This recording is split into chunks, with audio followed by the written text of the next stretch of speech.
para la creación de las normas jurídicas, y en todo caso se admite algún otro como supletorio, es decir, como secundario, por ejemplo, para la integración de normas, es decir, cuando mediante la fuente formal principal no se puede resolver el problema, se puede acudir en subsidio, es decir, a falta de un contenido, se puede recurrir a una fuente supletoria. Para nosotros, en el Uruguay y en el derecho latinoamericano codificado según la técnica francesa del siglo XIX, es decir, nosotros formamos parte de ese conjunto o familia de sistemas jurídicas romanos-germánicas de derecho codificado, nuestra fuente principal, yo diría, nuestra fuente por excelencia es la legislación. No debe cometerse el error de asociar la legislación con la ley, porque la fuente es la legislación, el procedimiento de creación de las normas es la legislación y el resultado, uno de los resultados es la ley. Entonces decir que la ley es la fuente formal de nuestro derecho está mal en el sentido de que no solo las leyes son obligatorias para nosotros, lo es, y desde luego como norma fundamental, la Constitución. Las leyes y las normas que tienen el mismo rango están en un segundo escalón de la pirámide y son parte de la legislación. Y también lo son las normas de menor jerarquía, como las normas reglamentarias y los actos individualizados, sentencias, contratos, etc.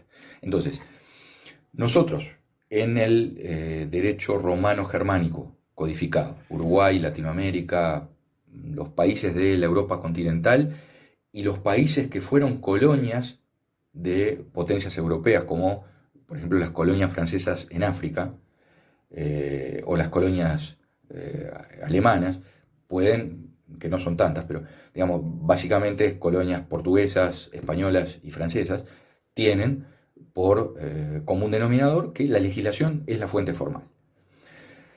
En cambio, si cruzamos el Canal de la Mancha y pasamos al Reino Unido, vemos que en el viejo Common Law del siglo XI después de Cristo, cuando surgió, y por mucho tiempo, la fuente formal era principalmente la costumbre. El Common Law moderno, es decir, en su actual versión, tiene otra fuente que es la jurisprudencia. Pero fíjense que, aunque sea en un caso la legislación como para nosotros, sistema romano-germánico, o la jurisprudencia para los países del Common Law, hay una fuente formal, es decir, hay un mecanismo que es el principal y el obligatorio para la creación de las normas jurídicas, que relega, que desplaza a otras fuentes, como por ejemplo la costumbre, a un plano absolutamente secundario y supletorio. Esto es característico del derecho actual. Un procedimiento, una fuente formal, ¿para qué?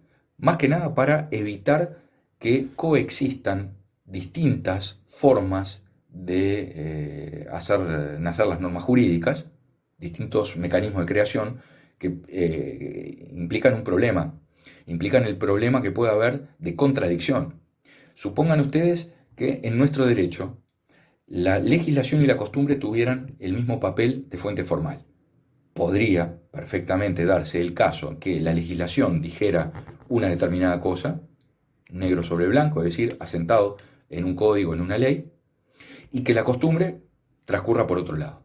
A ver, no sería la primera o la única vez que las leyes dicen una cosa y la realidad marca otra. Bueno,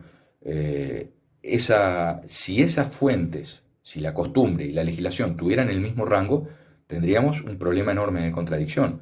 Y si algo tiene el orden jurídico es que se trata de un sistema general, coherente, un todo, armonizado, donde es inconcebible la contradicción.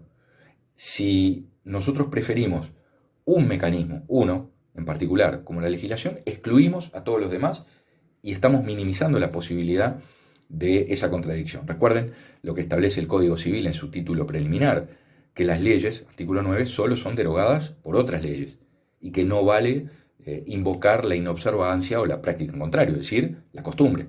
La costumbre no es fuente de derecho para nosotros, la costumbre no deroga las leyes ni las modifica. La costumbre en todo caso transcurre a la par del derecho y es verdad, muchas veces termina siendo fuente material. Recuerden y apliquen el concepto, la fuente de inspiración. Sí, la costumbre puede ser la fuente de inspiración que luego es recogida en una norma formalmente aprobada mediante todo el procedimiento, los pasos que establece la legislación. En el caso del common law, vale razonar exactamente igual, aunque la fuente formal sea otra. La jurisprudencia es una fuente. Es una, excluye a las demás.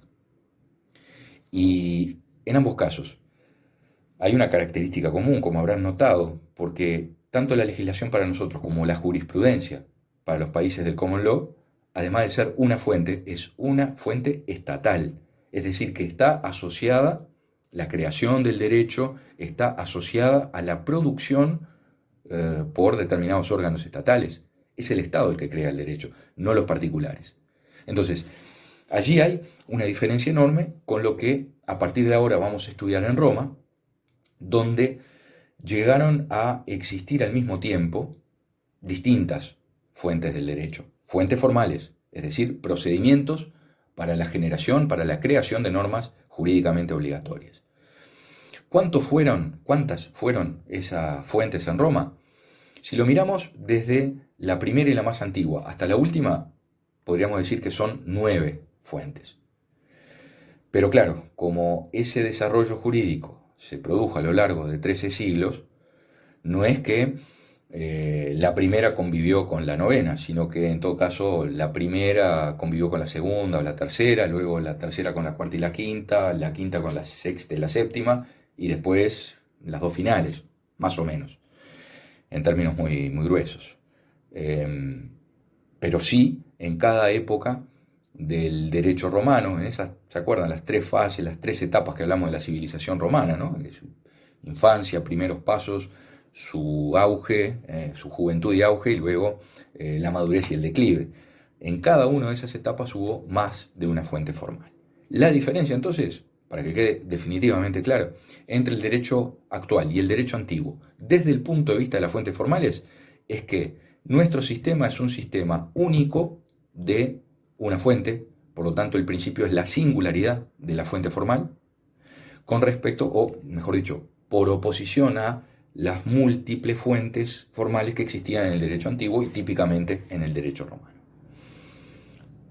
Hechas estas aclaraciones, primero, de los 3 significados de la expresión fuente del derecho, fuentes históricas, fuentes materiales y fuentes formales, y luego la distinta técnica para la creación del derecho, donde lo que hoy es un principio de fuente única no existía en el derecho romano, vamos entonces sí a pasar al desarrollo de esas fuentes. ¿Cuáles fueron las fuentes formales a lo largo de las distintas etapas de la civilización romana?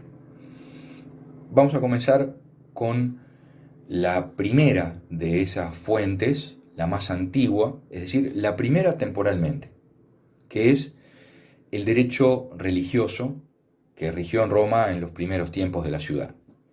A ese derecho religioso se lo conoce con la palabra fas, F-A-S, cuya libre traducción sería yo hablo palabras de la divinidad. Es decir, el fas fue el derecho religioso de carácter oral, no escrito, transmitido por lo tanto por tradición oral, que tuvo 2 características fundamentales. El fas fue un derecho negativo y al mismo tiempo fue un derecho sancionatorio. Fue un derecho negativo porque estableció lo que no se podía hacer porque disgustaba a los dioses. Hablo de dioses en plural y con minúscula porque es el tiempo de las religiones paganas. Ustedes saben que la religión romana de alguna manera reproduce los conceptos y todo lo que tiene que ver con la religión griega, solo que los dioses griegos tienen en Roma otro nombre, pero se parecen mucho.